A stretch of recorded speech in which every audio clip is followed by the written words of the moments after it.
দেখেই ভয় লাগছে বাবা। এখনো এখান থেকে ঘুরে ঘুরে ওপরে, ওর ওপরে আরো কি আছে জানি না।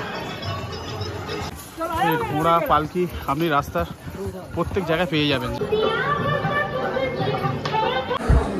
আর 1 কিলোমিটার। ও এটাই সেই টার্নিং যেখান থেকে আমরা প্রথম মাতার ভবন দর্শন করব।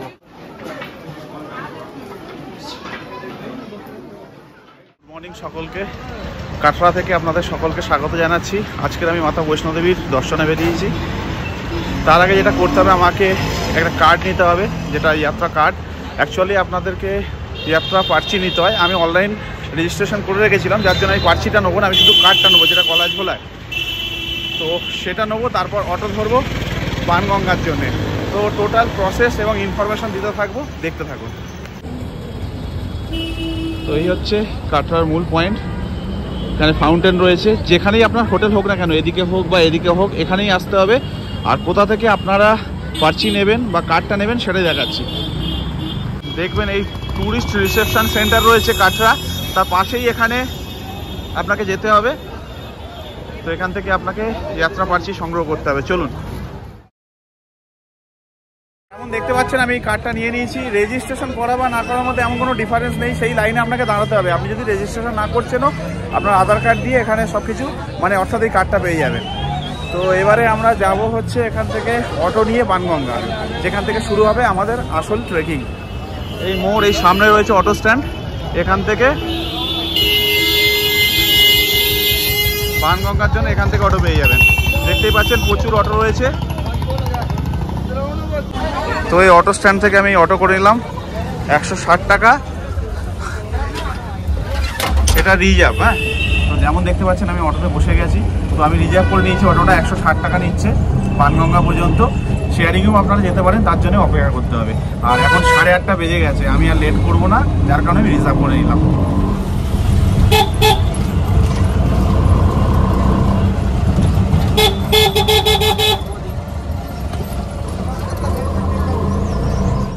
কার্ডটা দেখলেন আমি বাস স্ট্যান্ডের এখান থেকে নিলাম। এটা আপনার রেলওয়ে স্টেশন থেকে নিতে পারেন, এয়ারপোর্ট থেকে নিতে পারেন, তারপর হেলিপ্যাড হেলিকপ্টারে যারা যাবেন সেখান থেকে নিতে পারেন, নিয়ারিকা কমপ্লেক্স থেকেও পেতে পারেন। তো অনেক অপশান রয়েছে। তো দেখতে পাচ্ছেন এসে গেছি, সামনেই রয়েছে মেন গেট ওপরে চড়ার। তো এখান থেকে লাঠি পেয়ে যাবেন, আমি একটা লাঠি নিয়ে নিয়েছি। আর সামনেই রয়েছে মেন গেট। তো চলুন যাত্রা শুরু করা যাক। জয় মাতা দি।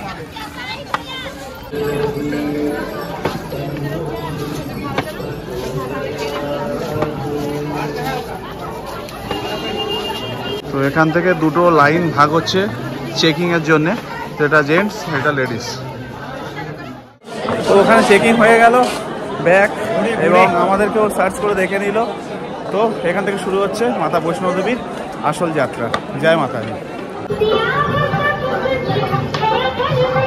এখানে পনি পিঠু পালকিতে যেতে চান, তো এখান থেকে আপনাকে বুকিং করতে হবে। রেট চার্টটা আমি পরে বলে দেবো। তো আমি এগিয়ে যাই। তো আমার ট্রেক শুরু করলাম অফিসিয়ালি 8:50-এ। তো দেখা যাক কখন আমি পৌঁছাই। সব থেকে বড় কথা, এত ভিড় না, সবাইকে ওভারটেক করে করে আসতে বেশ চাপ হচ্ছে। বাকি ট্রেকিং এখনও পর্যন্ত কোনো চাপ লাগছে না। আর একটু ব্রেকফাস্ট করবো মাঝখানে, বাস। তো চলুন জয় মাতা দি বলে এগিয়ে যাই।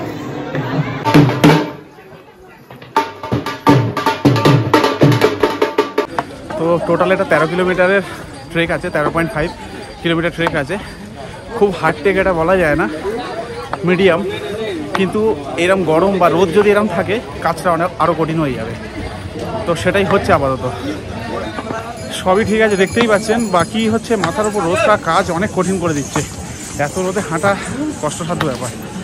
তার সঙ্গে পেটে কিছু নেই, খেতে হবে।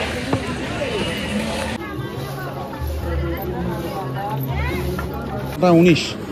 তো এখানে একটা দোকান দেখছি কিছু ব্রেকফাস্ট করা যায় কিনা, কারণ খালি পেটে চড়াটা খুবই কষ্টসাধ্য হচ্ছে, এক্সট্রা এফার্ট দিতে হচ্ছে।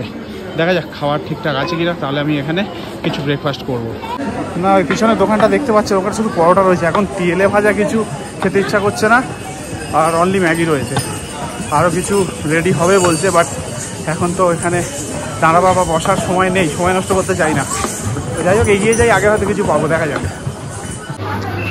তো এখানে একটা জিনিস চোখে পড়লো, মেডিকেল ইউনিট 24 আওয়ার্স, মানে কোনো রকম যদি এমার্জেন্সি কিছু হচ্ছে এখান থেকে আপনারা সহায়তা পেতে পারেন। আর এখানে রয়েছে টয়লেট। তো রাস্তায় রাস্তায় এই জিনিসটা চোখে পড়ছে, টয়লেট, তারপর জলের জায়গা। আর এখন মেডিকেল ইউনিটটা দেখলাম।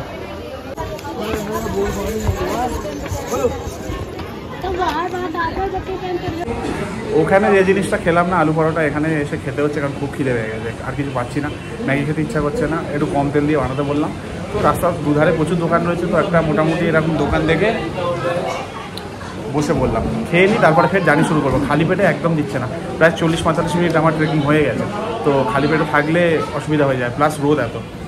এই হচ্ছে আমার 50 টাকার খাবার, একটা আলু পরোটা আর সঙ্গে তরকারি। তেল কম দিতে বলেছি, বাট তাও যা দিয়েছে। তো খেয়ে নিই আর বেরোতে হবে। এখন সময় হচ্ছে আপনার 9:30।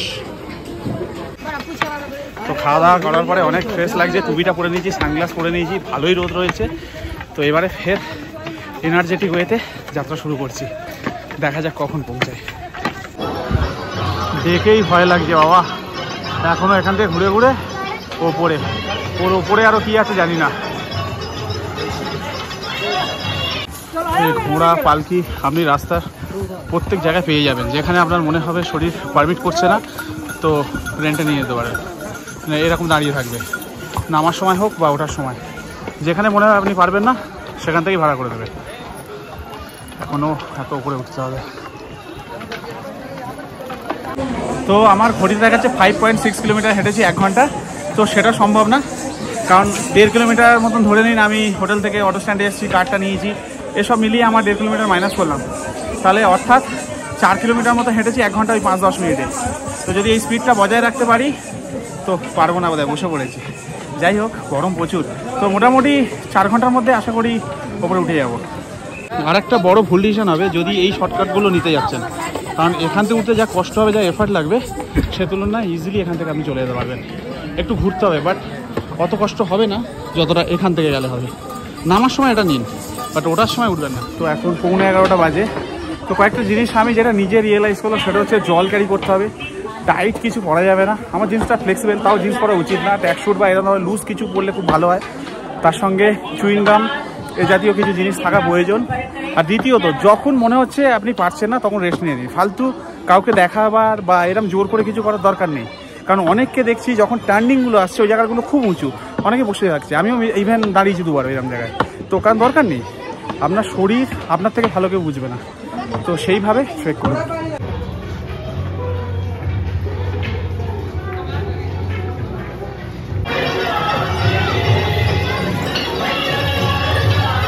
এখন সময় হচ্ছে 11:11 আর 8.3 কিলোমিটার আমি কভার করলাম, অর্থাৎ 9টায় শুরু করে 2 ঘন্টা 10 মিনিটে 8.3, মাঝখান থেকে 1 কিলোমিটার বাদ দিই, অর্থাৎ 9টার সময় শুরু করেছি, এখন 11:10, 2 ঘন্টা 10 মিনিটে 8.3 কিলোমিটার হয়েছে।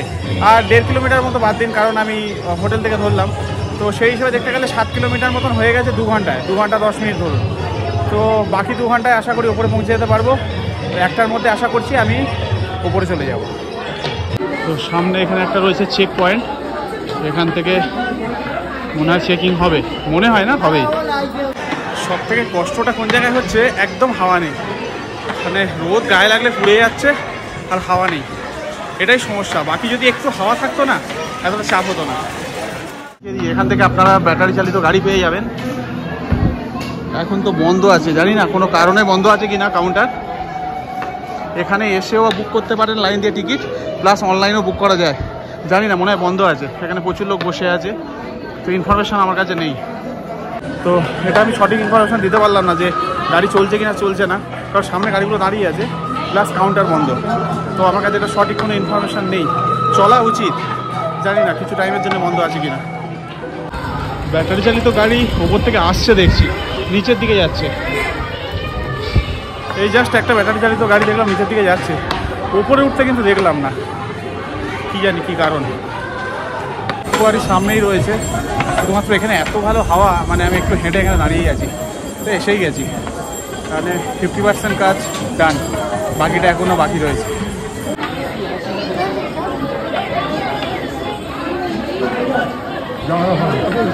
এই হচ্ছে একটা ভোজনালয়, ইন্দ্রপ্রস্থ ভোজনালয়, শ্রী মাতা বৈষ্ণো দেবী সারন বোর্ডের তরফ থেকে। এখান থেকে খিদে পেলে আপনারা খেতে পারেন। তো আমি খাবো না, পেট ভার, এগিয়ে যাবো। এই জিনিসটা একটু খেয়াল করবেন, দুটো রাস্তা রয়েছে, একটা ভবন ভায়া হিমকোটি মার্গ 5.5 কিলোমিটার যেটা এই দিকে, আর আরেকটা রয়েছে ভবন ভায়া হাতিমাতা মার্গ 6.5 কিলোমিটার এই দিক দিয়ে। তো আমি ভায়া হিমকোটি মার্গ এই রাস্তাটাই নিলাম 5.5, কারণ আর দেরি করবো না, এতটা চলে এসেছি। অর্থাৎ আমার মনে হয় 7.5 কিলোমিটারের উপরে জার্নি হয়ে গেছে। আর টোটাল আমার এখানে 8.5 কিলোমিটার 9 কিলোমিটার মতো দেখাচ্ছে আমার ঘড়িতে, অর্থাৎ আগের কিছু কাউন্ট অ্যাড করেই ঘড়িটা দেখাচ্ছে। তো বাকি আছে আবার বেশ কিছু রাস্তা। আমরা একটু দাঁড়ালাম, তরমুজ পেঁপে একটু ফল খেলাম। জলের দরকার আছে শরীরে, ফল বেস্ট। অন্য কিছু খাওয়ার থেকে বেশি জল খাওয়ার থেকে জল খেলে হাঁটতে অসুবিধা হবে, একটু ফল খেয়ে নেওয়া। তো আর্ধকুমারী থেকে এসে এরকম একটা জায়গা পাবেন, একটা দেখবেন এখানে অ্যারো করা রয়েছে লাঙ্গার বলে 4.2, এটাতে যাবেন না, এই রাইট সাইডের রাস্তাটা নিয়ে যাবেন।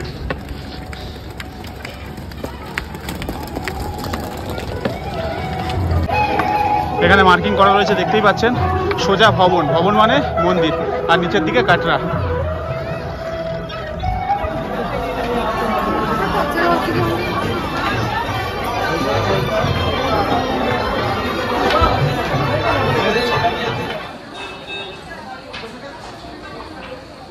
এরকম বসার জায়গাগুলো করা রয়েছে। আমি টার্নিংয়ে একটা জায়গায় বসেছি, আর 3 কিলোমিটার, অ্যারাউন্ড 3 কিলোমিটার স্যার।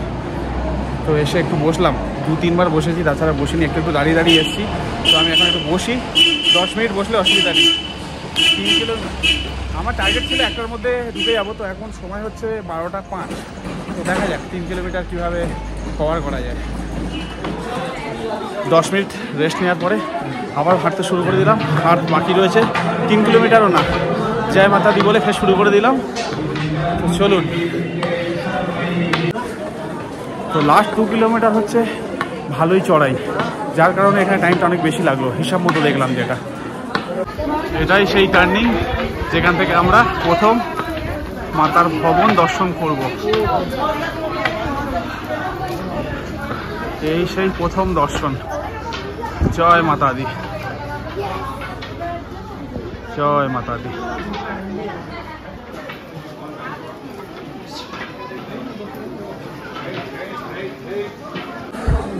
আর 1 কিলোমিটার। ও 1টা বেজে গেছে, 1টার মধ্যে পারলাম না, জাস্ট 1টা বাজলো, 1:30 বাজবে হয়তো।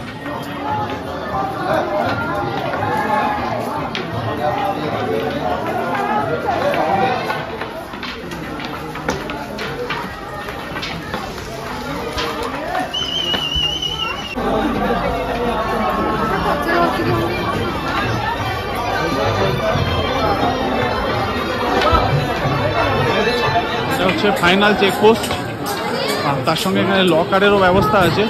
তো লকারে জিনিসপত্র রাখতে হবে মেবি।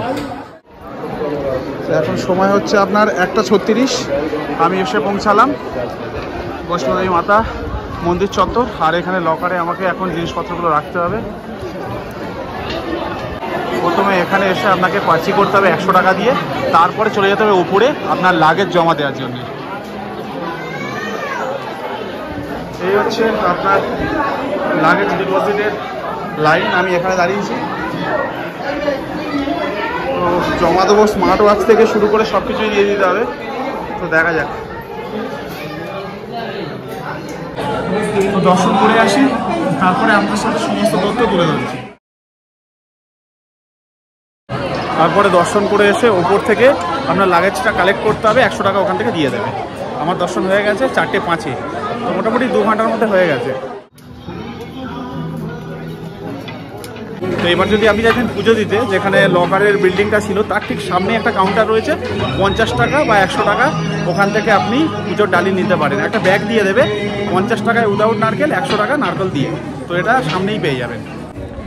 আর এই ট্রেকটার ব্যাপারে আমি কয়েকটা কথা বলতে চাই আমার ব্যক্তিগত অভিজ্ঞতা থেকে। সেটা হচ্ছে জল থাকুক আপনার কাছে, বাট বেশি পরিমাণে খাবেন না, হাঁটতে পারবেন না, সেটা আমি করিনি। প্লাস বেশিক্ষণ বসবেন না, বসলে বডি ছেড়ে দেবে। তাছাড়া এমন জামা কাপড় পরবেন যদি ঠান্ডা না লাগে, খুব ফ্লেক্সিবল হয়। তো জিন্স বা এ ধরনের কিছু অ্যাভয়েড করবেন। আমারটা স্ট্রেচেবল ছিল, অসুবিধা হয়নি।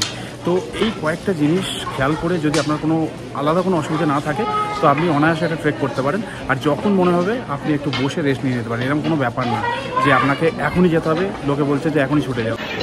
তো এবার যদি আপনারা আমাকে এক্সপিরিয়েন্সের কথা জিজ্ঞেস করেন কেমন লাগলো, এক কথায় বলবো অনবদ্য। এইসব জায়গা নিয়ে আলাদাভাবে কিছু বলার নেই, শুধু আমি একটা কথাই বলবো, সেটা হচ্ছে 34 ঘন্টা ট্রেন জার্নি, কালকে রাতের বাস জার্নি, এতটা হেঁটে ওপরে ওঠা, এত কষ্ট করে, সব কিছু সার্থক। আর একটা কথা আপনাদের জানিয়ে দিই, সেটা হচ্ছে এই কার্ডটা এখন আমার গলায় রয়েছে, একদম নিচে যেখানে মেন গেটটা রয়েছে, মানে উপরে আসার গেটটা রয়েছে, সেইখানে এটা জমা দিয়ে তারপর বেরোতে হবে। শুধুমাত্র আমার এক্সপিরিয়েন্সটা তুলে ধরলাম, আমার সাথে যা যা ঘটেছে সব কিছু আপনাদের স্টেপ বাই স্টেপ দেখিয়েছি। তো পরের ভিডিওতে ফের দেখা হবে, কাল ভোরবেলা আমার ট্রেন রয়েছে। তো ভালো থাকবেন সবাই, দেখা হচ্ছে পরের ভিডিওতে। আর আমি যখন আমার এই নামার জার্নিটা শুরু করলাম 5:45টার সময়, তো দেখা যাক কখন পৌঁছাই, নামতে বেশি সময় লাগবে না, তো দেখা হবে পরের ভিডিওতে।